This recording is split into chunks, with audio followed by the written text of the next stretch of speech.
ఒక చిన్న గ్రామంలో వెంకటయ్య అనే రైతు ఉండేవాడు. అతను తన పొలంలో చాలా కష్టపడి పని చేసేవాడు. వేకువ జామునే పొలం పనికి తన కుక్కతో పాటు వెళ్ళేవాడు. అతనికి రాజు అనే నమ్మకమైన కుక్క ఉండేది. వెంకటయ్య ఎక్కడికైనా వెళ్ళినా, పొలం దున్నే సమయంలో, ఊరికి వెళ్లే సమయంలో, భోజనం సమయంలో రాజు ఎప్పుడూ అతని వెంటనే ఉండేది. ఒక రోజు వెంకటయ్యకు ఊరికి వెళ్లాల్సిన పని వచ్చింది. అతను రాజును పొలంలో కాపలా కాయమని చెప్పి వెళ్ళిపోయాడు. అదే రోజు కొంతమంది దొంగలు కూరగాయలు దొంగలించేందుకు అక్కడికి వచ్చారు.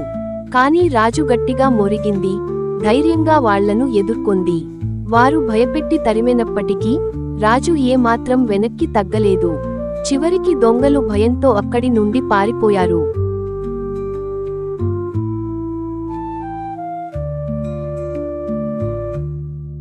వెంకటయ్య ఊరి నుండి తిరిగి వచ్చేసరికి ఇది చూసి ఆశ్చర్యపోయాడు. రాజును గట్టిగా ఆలింగనం చేసుకొని, నీ నమ్మకానికి మించినది ఈ లోకంలో ఏదీ లేదు రాజు అని సంతోషంగా అన్నాడు. అప్పటి నుంచి ఊరిలోని పిల్లలందరూ రాజును నమ్మకానికి గుర్తుగా చూస్తూ ఎంతో స్నేహం పూర్వకంగా ప్రేమించేవారు. ఈ కథలోని నీతి, ధైర్యంతో, నమ్మకంతో చేసిన చిన్న ప్రయత్నం కూడా గొప్ప రక్షణగా మారుతుంది. స్నేహం, నమ్మకం అమూల్యమైనవి.